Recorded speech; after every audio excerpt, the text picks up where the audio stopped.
नमस्कार प्रिय विद्यार्थियों, वीके नॉलेज इलेक्ट्रिकल में आप सभी का स्वागत है। रेलवे टेक्नीशियन वैकेंसी आई हुई है। हो सकता है आपने फॉर्म अप्लाई कर दिया होगा। यदि नहीं किया तो वीडियो को ज़रूर देखिएगा।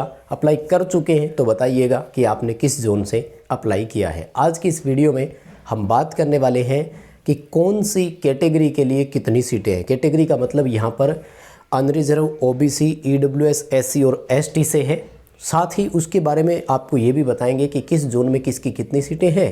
प्लस आपको ये भी बताएंगे कि उस पर्टिकुलर जोन में मैक्सिमम सीटें आपके लिए किस कैटेगरी में है, क्योंकि इलेक्ट्रीशियन वाले किन किन कैटेगरी में भर सकते हैं इस पर हम पहले चर्चाएं कर चुके हैं और वो भी आपको मैं अभी फ़िलहाल दोबारा बताने वाला हूं। सो कंप्लीट पूरा वीडियो लास्ट तक जरूर देखिएगा। प्रोसेस क्या है वो भी आपने देखी होगी कि सबसे पहले आपको जोन सेलेक्ट करना है और उस जोन में फिर आपको अपनी पोस्ट को प्रेफरेंस दे सकते हैं कि मुझे सबसे पहले इस पोस्ट के लिए, फिर इस पोस्ट के लिए, फिर इस पोस्ट के लिए। उसको भी नोटिफिकेशन में एक कैटेगरी की तरह मेंशन किया हुआ है। सो पूरा एक एक पॉइंट पर बात करेंगे। कंप्लीट वीडियो आप लास्ट तक जरूर देखिएगा। चैनल से पहली बार जुड़े हैं तो सब्सक्राइब कर लीजिएगा। हम इसी तरह का अपडेट, कंटेंट और न्यूज़ नोटिफिकेशन इस चैनल पर आपको प्रोवाइड करवाते हैं। सो आइए शुरू करते हैं एक एक करके। देखो, सबसे पहले मैं बोलकर और बता दूंगा, अगर क्लियरली थोड़ा कम दिखाई दे रहा है तो ये केवल हिंट के तौर पर लिया ताकि हमें समझ आ जाए। सबसे पहले देखो, अजमेर जोन की बात कर रहे हैं, यानी अगर आप अजमेर से फॉर्म भरने जा रहे हैं तो अजमेर में अनरिजर्व कैटेगरी के लिए 153 सीट है, जो कि सबके लिए ओपन होगी। कोई भी यहाँ कंपटीशन फाइट कर सकेगा। एससी कैटेगरी के लिए 42 सीटें हैं, एससी कैटेगरी के लिए 42, एसटी के लिए 22 सीटें हैं और ओबीसी के लिए 86। वहीं अगर ईडब्ल्यूएस की बात करें तो 43 सीट है। अब आप अपनी कैटेगरी के हिसाब से देख लो कि यहाँ पर आपके लिए कितनी अपॉर्चुनिटी है। यानी अगर आप अजमेर जोन भरना चाहते हैं तो पहली चीज़ तो ये है कि ये सीटों का क्राइटेरिया हो गया। अब सेकंड पॉइंट ये आता है कि अगर आप भरते हैं तो पोस्ट को प्रेफरेंस कैसे देंगे, इसको भी हमने कैटेगरी वाइज लिखा हुआ है। तो ध्यान दीजिएगा, पोस्ट कोड बोलते हैं इसे और एडवर्टीजमेंट में इसे कैटेगरी नंबर नाम दिया गया है। क्या नाम दिया है? Category number. तो आपके लिए यहाँ पर कैटेगरी नंबर बनेगा सबसे पहले 9, क्योंकि कैटेगरी नंबर 9 में 160 सीट है यहाँ पर टोटल। ठीक है ना, यानी 160 सीटों को अनरिजर्व और इनमें डिवाइड किया गया है, तो सबसे ज़्यादा इन्हीं की सीट रहती है। ठीक है, उसके बाद में अगर और कैटेगरी को प्रेफरेंस पर चूज करना चाहें तो 9 नंबर के बाद में आप कैटेगरी नंबर 15 को चूज करें, क्योंकि कैटेगरी नंबर 15 में 56 सीट है। कैटेगरी 2 है, इसमें याद रखना है ना। एक तो मतलब NWR और एक दूसरा जो 2 रेलवे होते हैं, एक तो उत्तर पश्चिम रेलवे और दक्षिण मध्य रेलवे 2 है। तो इसमें 15 में जो 56 सीट वाला है उसको चूज करना है। ये मैं आपको पूरी डिटेल से पहले बता चुका हूँ। उसके बाद में कैटेगरी नंबर 15 कोई दोबारा चूज कर सकते हैं। मतलब 2 ऑप्शन है इसमें, जिसमें 42 सीट है, सॉरी। ठीक है, तो ये रहेगी आपके लिए कैटेगरी। यानी अजमेर जोन अगर भरना चाहते हैं तो पोस्ट का प्रेफरेंस इस तरह से भरें, पहले 9 नंबर पोस्ट को, फिर 15 नंबर को, फिर 15 नंबर को। उसके बाद में अगर आप देखेंगे तो 16 नंबर जिसमें 36 सीट है, तो ये कैटेगरी आप चूज कर सकते हैं। ये आंकड़ा था अजमेर वालों के लिए। फटाफट बता देता हूँ, या बाद में अगर आप देख रहे हो तो स्पीड थोड़ी सी वीडियो की डबल कर लो, क्योंकि थोड़ा सा टाइम तो हम आपसे लेंगे। अहमदाबाद जोन अगर भरना चाहते हो तो अनरिजर्व के लिए 155 सीट है यहाँ पर, एससी के लिए 45 सीट है और 155 सीट अनरिजर्व की है, और एसटी के लिए 23 सीट है। अगर ओबीसी के लिए मैं बात करूं तो 78 और ईडब्ल्यूएस के लिए 39 सीट है यहाँ पर। तो ये आप चूज कर सकते हैं। अगर अहमदाबाद जोन भरें तो सबसे पहले पोस्ट कोड चूज करें आप 8 नंबर को, क्योंकि इसमें 177 सीट है। ये सीटों की कैटेगरी वाला तो मैं आपको पहले भी एक वीडियो के माध्यम से इन्फॉर्मेशन जो है वो दे चुका हूँ, तो इसका भी आप ध्यान रखिएगा। ठीक है ना, कैटेगरी नंबर 8 ही चूज करें। और इसमें अगर भरना ही है तो फिर कैटेगरी को चूज करना है तो नंबर 2 पर 9 नंबर को रखें, क्योंकि इसमें 30 सीट है। उसके बाद में 6 नंबर को रखें, क्योंकि इसमें 14, और उसके बाद में 10 नंबर को, क्योंकि इसमें 13 सीट है। यानी अहमदाबाद जोन भरना चाह रहे हो तो कैटेगरी नंबर 8 यानी पोस्ट का कोड जो 8 है वही आपके लिए सबसे बढ़िया रहेगा। इसके अलावा कोड कैटेगरी नहीं है, क्योंकि सीटें बहुत कम है। तो सोच समझ कर अप्लाई करें।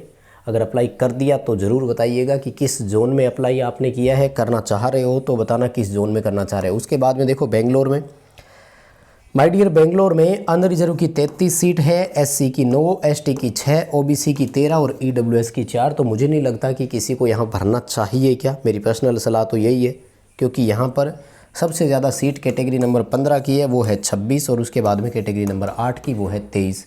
तो शायद इतनी सीटें पर्याप्त नहीं है। बाकी जिन बच्चों के अगर बोर्ड ही बेंगलोर लगता है तो वो ज़रूर यहाँ भर सकते हैं, उनको कोई प्रॉब्लम नहीं होगी। भोपाल वाले बच्चों के लिए अगर मैं बात करूँ तो बहुत बढ़िया अपॉर्चुनिटी है। भोपाल में अनरिजर्व की 141 है, तो भाई एमपी वाले तो यहीं अप्लाई करना। एससी में 40 सीट है, एसटी में मात्र 10, ओबीसी वालों के लिए 47 और ईडब्ल्यूएस के लिए 22 सीटें हैं भोपाल से। अब भोपाल में अगर आपको कैटेगरी चूज़ करने की बात मैं करूं तो बहुत मुश्किल हो जाएगा, छोटी छोटी पोस्ट कोड है। फिर भी सबसे पहले कैटेगरी नंबर चूज़ करें तो 16 नंबर को चूज़ करें, क्योंकि इसमें 48 सीट है। ठीक है, सीक्वेंस रखना हो तो कैटेगरी नंबर 48 को रखें, 16 को रखें, फिर 15 नंबर को रखें क्योंकि उसमें 46 सीट है, और उसके बाद में कैटेगरी नंबर 6 को रखें क्योंकि इसमें 36 सीट है, फिर कैटेगरी नंबर 8 को रखें क्योंकि इसमें 34 सीट है।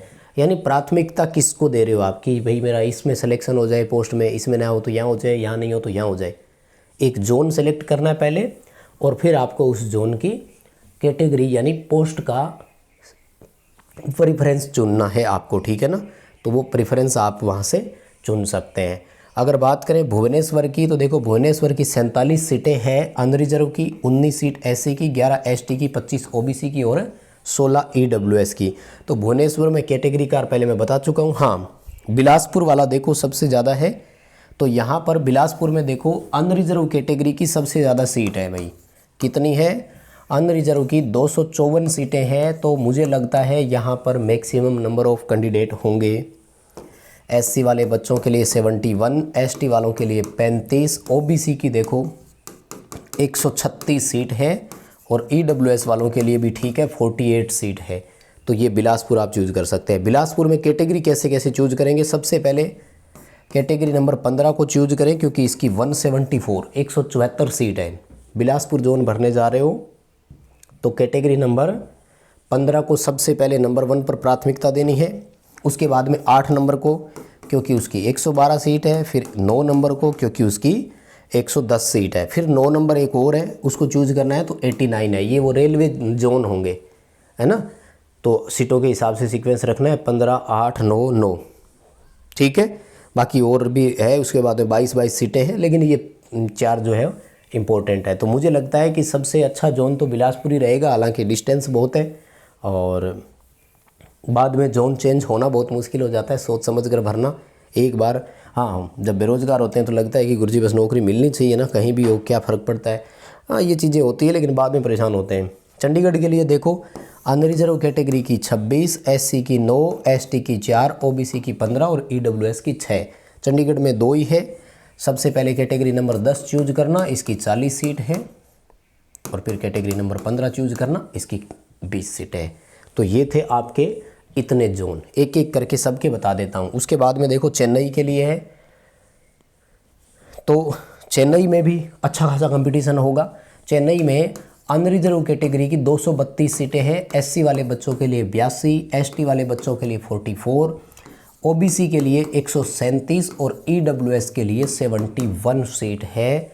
ये भी जोन अच्छा खासा रहने वाला है। यहाँ पर कैटेगरी चूज करें तो सबसे पहले 8 करें क्योंकि 149 सीट है इसमें। नहीं सॉरी, 9 नंबर चूज करें पहले, सॉरी कैटेगरी नंबर 9 को चूज करें क्योंकि इसमें 286 सीट है। फिर प्रेफरेंस नंबर 2 को भरें जिसमें 149 सीट है। फिर कैटेगरी नंबर 15 को चूज करें जिसमें 71 सीट है, और उसके बाद में कैटेगरी नंबर 16 को चूज करें जिसमें 32 सीट है। फॉर्म भरते समय प्रेफरेंस मांग रहे हैं आपसे, तो ये प्रेफरेंस आपको देनी है। चेन्नई मुझे लगता है बिलासपुर के बाद मोस्ट कंजेस्टेड रहेगा, मतलब जहाँ सबसे ज़्यादा बच्चों की संख्या होगी, या यूँ कहें कि बच्चे जाएंगे। गोरखपुर में देखो 38, 14, 7, 26 और 10 है, ठीक ठाक सा है। अब जिनके गोरखपुर लगता ही है तो भाई वो गोरखपुर से ही अप्लाई करें, और कोई ऑप्शन नहीं है। आइए आपको मैं इससे पहले और आगे ले चलूँ तो वो बात करेंगे हम पटना के लिए। तो यहाँ पर बिहार वाले बच्चे हैं और वो मैं कहूँगा कि पटना में ही अप्लाई करें। पटना में देखो अनरिजर्व कैटेगरी के लिए 75 सीट है, एससी वाले बच्चों के लिए 32, एसटी के लिए 15, ओबीसी के लिए 57 सीट है और ईडब्ल्यूएस के लिए 27। तो भाई बिहार से अगर हो तो पटना ही चूज करना। और इसमें 2 ही कैटेगरी है। कैटेगरी नंबर 16 में 186 सीट है और उसके बाद में कैटेगरी नंबर 9 जिसमें 20 सीटें हैं। तो ये 2 ही कैटेगरी है आपके पास, 2 ही पोस्ट का प्रेफरेंस आपको चूज़ करना है। मेहनत करो, कंटिन्यूटी बनाओ और कोई प्रॉब्लम नहीं है, काम आपका हो जाएगा, ठीक है। और देखो उसके बाद में अगर मैं बात करूं तो प्रयागराज में भी ठीक है, यूपी वाले बच्चे। अनरिजर्व की 103 है, एससी की देखो 12, एसटी की 16, ओबीसी की 27 सीटें हैं और ईडब्ल्यूएस वालों की 20। तो इसको भी आप चूज कर सकते हैं। प्रयागराज में कैटेगरी कौन सी भरेंगे, लगभग सब में सेम ही है। फिर भी सबसे पहले 9 नंबर कैटेगरी को देना क्योंकि इसमें 65 सीटें हैं।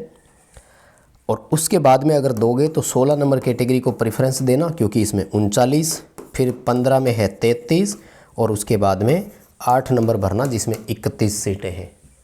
प्रेफरेंस सबकी भरनी है, जितनी भी कैटेगरी है। इस पर भी मैं वीडियो बना चुका हूं तो आप उसको भी देख लेना, या फिर ये पूरी पीडीएफ आपको हमारे टेलीग्राम पर मिल जाएगी। ये जो फाइल हमने तैयार की है, बहुत टाइम लगा था इसमें भी। ये फ़ोटोज़ भी आपको हमारे टेलीग्राम पर मिल जाएगा और वो जो पहले मैंने वीडियो बनाया था जिसमें किस कैटेगरी की कितनी सीटें हैं वो भी आपको हमारे टेलीग्राम पर मिलेगा। तो आप वहाँ से टेलीग्राम से ये ले लीजिएगा और अपनी टोटल कैटेगरी जितनी भी है उनको देखें, है ना। जैसे प्रयागराज है तो प्रयागराज में देखो 2, 2, 4 और 5 कैटेगरी है, तो आपको 5 पोस्ट की प्रेफरेंस देनी है। ऐसे नहीं कि 2 बड़ी पोस्ट की प्रेफरेंस दे दी और भर दिया, ठीक है। तो इसमें से बाकी आप अपने हिसाब से मिलान कर लेना। रांची में देखो 82 सीटें हैं अनरिजर्व कैटेगरी के लिए, 48 सीटें हैं ओबीसी के लिए, 24 एससी के लिए और 18 ईडब्ल्यूएस वाले बच्चों के लिए भी है, ठीक है। तो अपने हिसाब से पोस्ट का प्रेफरेंस आप जो है वो मिलान कर लेना। क्योंकि सीटों की संख्या मुंबई में बहुत ज़्यादा थी, वो बताता हूँ मैं। आइए, मुंबई ज़रूर भरना सारे बच्चे। अनरिजर्व की 340 है, सारे मतलब जिनको इंटरेस्टेड है। एससी के लिए 116 सीट है, एसटी के लिए 61, ओबीसी के लिए 222 सीटें हैं मुंबई में और ईडब्ल्यूएस के लिए भी 99 सीट है। तो यहाँ आपको मुझे लगता है और अच्छा या ज़्यादा मौका मिल सकता है। पोस्टों का क्राइटेरिया कैसे दोगे, तो सबसे पहले कैटेगरी नंबर आप अगर चाहें तो 10 नंबर कैटेगरी को देना क्योंकि 143 सीट है। उसके बाद में अगर आप प्रेफरेंस देना चाहो तो प्रेफरेंस देना फिर 10 नंबर को ही जिसमें 148 सीट है, यानी 148 सीट है उसमें। फिर आप चाहे तो 15 नंबर कैटेगरी को दे देना क्योंकि इसमें 124 सीट है। 9 नंबर कैटेगरी को प्रेफरेंस देना क्योंकि इसमें 118 सीट है, ठीक है ना। और उसके बाद में 8 नंबर कैटेगरी को भी दे सकते हैं जिसमें 80 सीटें हैं और उसके बाद में 43, 30, 34, 16। और मुंबई में सबसे ज़्यादा कैटेगरी या सबसे ज़्यादा पोस्ट है, मैं आपको बता दूं, 3, 6, 9, 12 और एक 13 प्रेफरेंस भरनी है। अगर मुंबई जोन भर रहे हो तो याद रखना, एक भी प्रेफरेंस कम रह रही हो तो समझ लेना कहीं ना कहीं आपने स्किप कर दी। स्किप एक भी नहीं करनी है, सारे के सारे ऑप्शन आपको देने हैं। बाकी आप अपनी पोस्ट के हिसाब से अपने हिसाब से इसमें से देख लीजिएगा। अपडेट आपको इतना ही दे रहे हैं। मुझे लगता है कि मोटा मोटी जितने भी आपके जोन है वो कवर इसमें हो गए। बाकी आपको और जानकारी के लिए ये फ़ोटोज़ हमारे टेलीग्राम से लेनी है और वहाँ से आप अपना मिलान कीजिएगा। भर दिया है, फॉर्म अप्लाई कर दिया तो बताइएगा ज़रूर किस जोन से भरा है। वीडियो लाइक करेंगे, चैनल से पहली बार जुड़े हैं तो सब्सक्राइब ज़रूर कीजिएगा। बहुत धन्यवाद।